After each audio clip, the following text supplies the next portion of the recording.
নমস্কার, audio story চ্যানেলে আপনাদের সকলকে স্বাগত। আমাদের আজকের নিবেদন নন্দলালের মন্দ কপাল।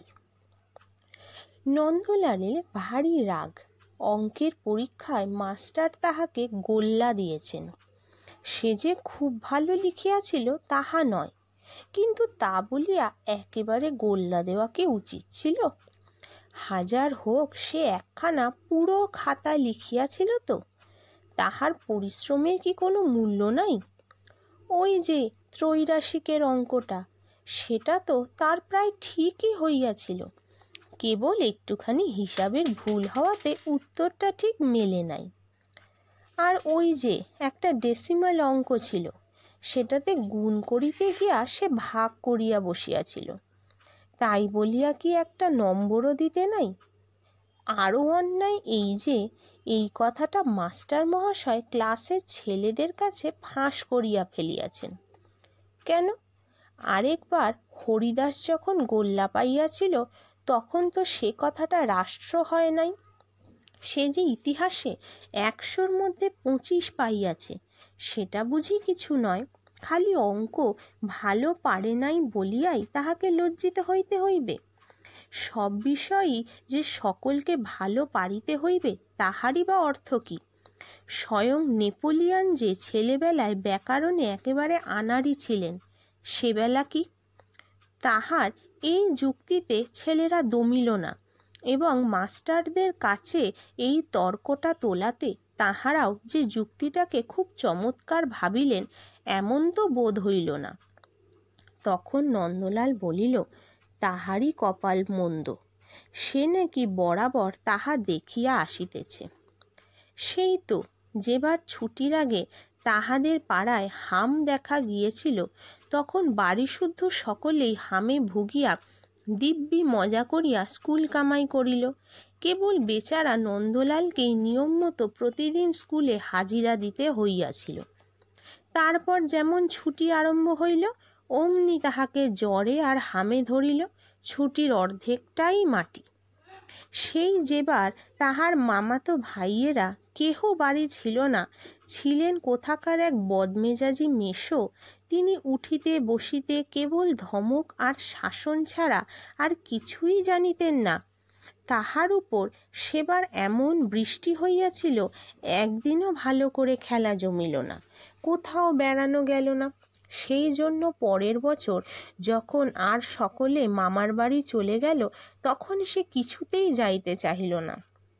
পরে শুনিল সেবার নাকি সেখানে চমৎকার মেলা বসিয়াছিল। কোনো রাজার দলের সঙ্গে 25টা হাতি আসিয়াছিল, আর বাজি যা পোড়ানো হয়েছিল তা একেবারে আশ্চর্য রকম। নন্দলালের ছোট ভাই যখন বারবার উৎসাহ করিয়া তাহার কাছে এই সকল বর্ণনা করিতে লাগিল, তখন নন্দ তাহাকে এক চড় মারিয়া বলিল, যা যা, মেলা বকবক করিস নে। তাহার কেবল মনে হইতে লাগিল যে সে মামার বাড়ি গিয়াও আগেরবার ঠকিয়াছিল, এবার না গিয়াও ঠকিল। তাহার মতো কপাল মন্দ আর কেহ নাই। স্কুলেও ঠিক তাই, সে অঙ্ক পারে না, অথচ অঙ্কের জন্য 2-1টা প্রাইজ আছে। এদিকে ভূগোল ইতিহাস তাহার কণ্ঠস্থ, কিন্তু ওই 2টার একটাতেও প্রাইজ নাই।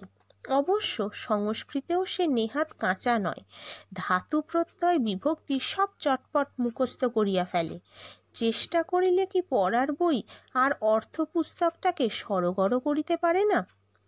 ক্লাসের মধ্যে ক্ষুদিরাম একটু আধটু সংস্কৃত জানে, কিন্তু তাহা তো বেশি নয়। নন্দলাল ইচ্ছা করিলে কি তাহাকে হারাইতে পারে না? নন্দ জেদ ধরিয়া স্থির করিল, একবার ক্ষুদিরামকে দেখে নেব।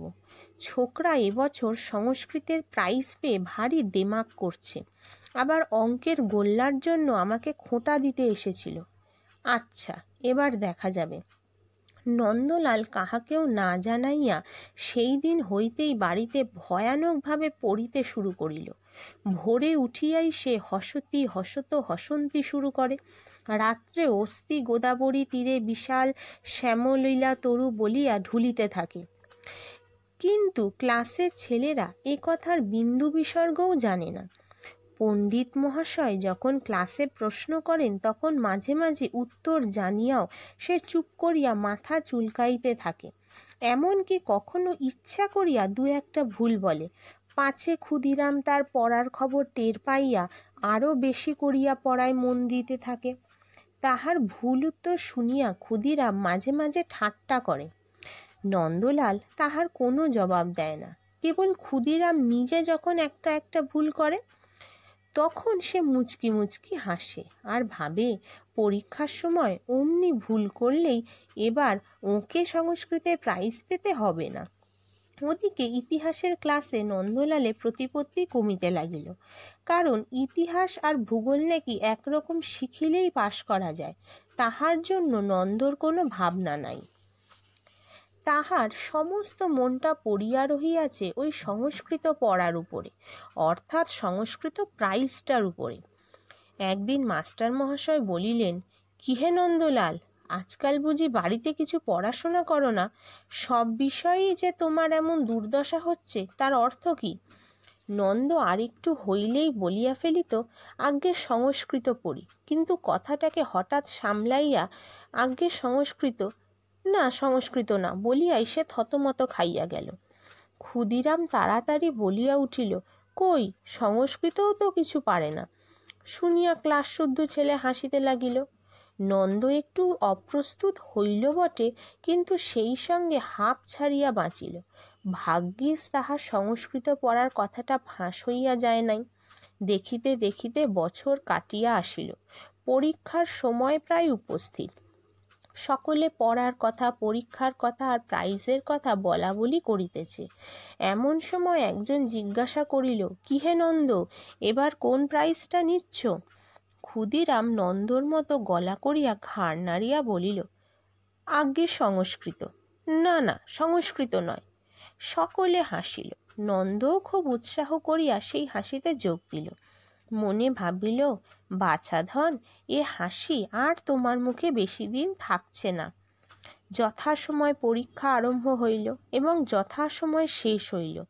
পরীক্ষার ফল জানিবার জন্য সকলে আগ্রহ করিয়া আছে।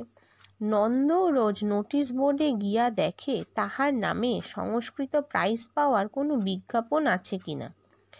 তারপর একদিন হেডমাস্টার মহাশয় এক তাড়া কাগজ লইয়া ক্লাসে আসিলেন। আসিয়াই তিনি গম্ভীরভাবে বললেন, এবার দু একটা নতুন প্রাইজ হয়েছে আর অন্য বিষয়েও কোনো পরিবর্তন হয়েছে। এই বলিয়া তিনি পরীক্ষার ফলাফল পড়িতে লাগিলেন। তাহাতে দেখা গেল ইতিহাসের জন্য কে যেন একটা রূপার মেডেল দিয়াছেন। ক্ষুদিরাম ইতিহাসে প্রথম হইয়াছে, সেই ওই মেডেলটা লইবে। সংস্কৃতে নন্দ প্রথম, ক্ষুদিরাম দ্বিতীয়, কিন্তু এবার সংস্কৃতে কোনো প্রাইজ নাই। হায়, নন্দর অবস্থা তখন শোচনীয়। তাহার ইচ্ছা হইতেছিল সে ছুটিয়া গিয়া ক্ষুদিরামকে কয়েকটা ঘুষি লাগাইয়া দেয়। কে জানিত এবার ইতিহাসের জন্য প্রাইজ থাকিবে আর সংস্কৃতের জন্য থাকিবে না। ইতিহাসের মেডেলটা তো সে অনায়াসেই পাইতে পারিত, কিন্তু তাহার মনের কষ্ট কেহ বুঝিল না। সবাই বলিল, বেড়ালের ভাগ্যে শিকে ছিঁড়েছে, কেমন করে ফাঁকি দিয়ে নম্বর পেয়েছে। দীর্ঘশ্বাস ছাড়িয়া নন্দ বলিল, হায়, কপাল মন্দ।